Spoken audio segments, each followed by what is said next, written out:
ఇంకా ఇండియా చాలా better. Sweden, Denmark లాంటి కంట్రీల్లో యావరేజ్ మ్యారేజ్ ఏజ్ 34 ఇయర్స్ వరకు ఉంది.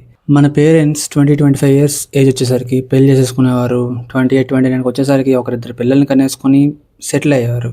కానీ మనకు వచ్చేసరికి 30 వచ్చేటప్పుడు మనం పెళ్లి కోసం ఆలోచిస్తున్నాం. అసలు ఇలా ఎందుకు జరుగుతుంది, దీనికి రీజన్స్ ఏంటి అనేది ఈ వీడియోలో తెలుసుకుందాం.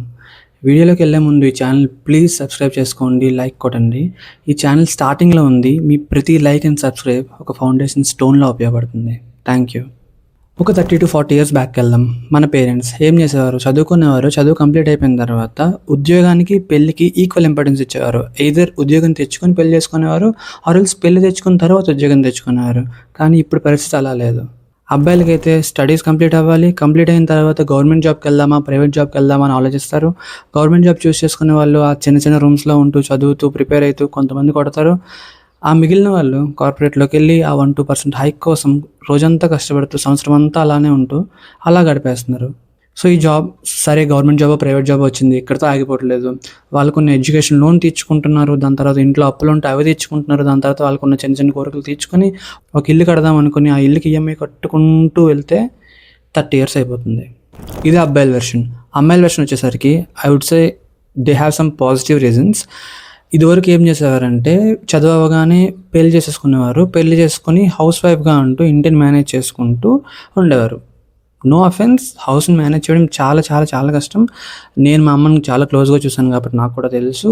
బట్ ఇప్పుడు అమ్మాయిలు ఏం చేస్తున్నారంటే ఒక స్టెప్ ముందుకు వచ్చి చదువుకుంటున్నారు. చదువుకొని ఉద్యోగం చేసుకుంటున్నారు. మోస్ట్ ఆఫ్ దెమ్ ఉద్యోగం చేసుకుంటున్నారు. ఉద్యోగం చేసుకుంటూ ఒకవేళ ఆ ఇంట్లో అబ్బాయి లేకపోతే ఇద్దరు అమ్మాయిలు ఆర్ఎల్స్ సింగిల్ ఉమెన్ అయ్యి ఉంటే వాళ్ళ పేరెంట్స్ కొన్ని అప్పులను తీర్చుతున్నారు. వాళ్ళ పేరెంట్స్ని సెటిల్ డౌన్ చేసిన తర్వాత పెళ్లి కోసం ఆలోచిస్తున్నారు.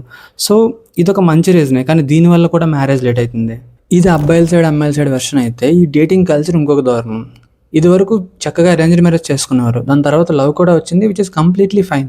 తర్వాత ఏమైందంటే డేటింగ్ కల్చర్ వచ్చింది. ఈ డేటింగ్ యాప్స్ వచ్చి చెత్త కల్చర్ని తెచ్చే. చెత్త అని ఎందుకు అంటున్నానంటే ఇద్దరు చాలా డెస్పరేట్గా ఉంటారు రిలేషన్షిప్లోకి వెళ్దామని చెప్పి.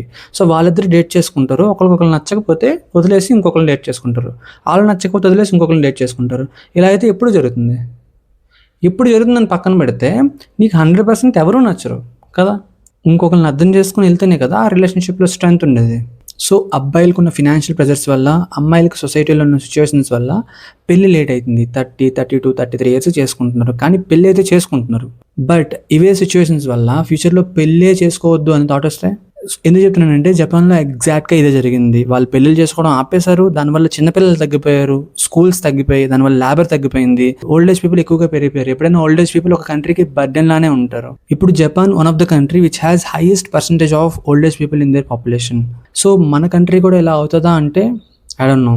What is your thoughts? Comment down. And please like this video and subscribe to the channel. Do follow for more. Thank you.